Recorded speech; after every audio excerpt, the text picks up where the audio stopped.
In this video, you'll learn how to containerize an application using Docker with Claude Code. By the end of this tutorial, you will have a fully functional Docker container running a simple node.js app. Start by opening PowerShell on your computer. In the PowerShell window, create a project folder by typing mtdir my Docker app and pressing enter. This command will create a new directory named my Docker app. Next, navigate into this directory by typing cdd my Docker app and pressing enter. You should see the command prompt change to indicate that you are now inside the my Docker app folder. The next step is to initialize a node.js application. In the same PowerShell window, type npm init-y and press enter. This command generates a default quote package.json quote file that describes your app.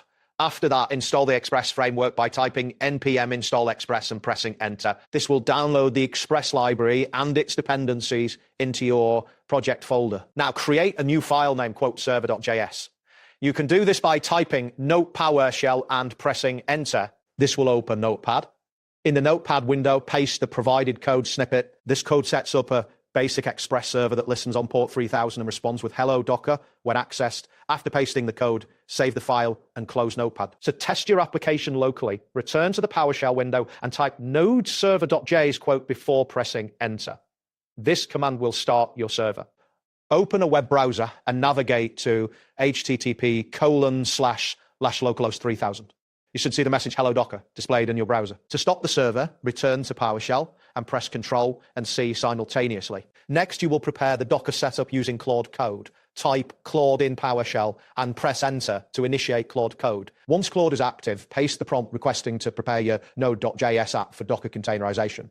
Specify that you need a Dockerfile using the Node 18 base image, exposing port 3000 and utilizing the start script from package.json. After Claude generates the Dockerfile content, copy it to your clipboard and exit Claude by typing exit and pressing enter. Now, create the Dockerfile by typing notepad Dockerfile in PowerShell and pressing enter. In Notepad, paste the Dockerfile content you copied from Claude. The Dockerfile should include instructions for using the official node.js image, setting the working directory, copying package files, installing dependencies, copying your app source code, exposing port 3000, and starting the application. After pasting the content, save the file and close Notepad. To build the Docker image, return to PowerShell and type docker build-t my Docker app.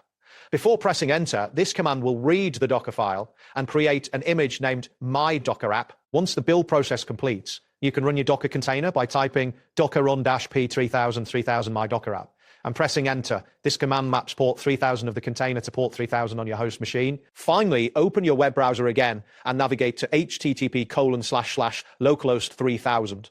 You should see the same hello Docker message displayed confirming that your app is now running inside a Docker container. At this point, your application has been successfully containerized. That wraps up today's guide. Thanks for watching and catch you in the next tutorial.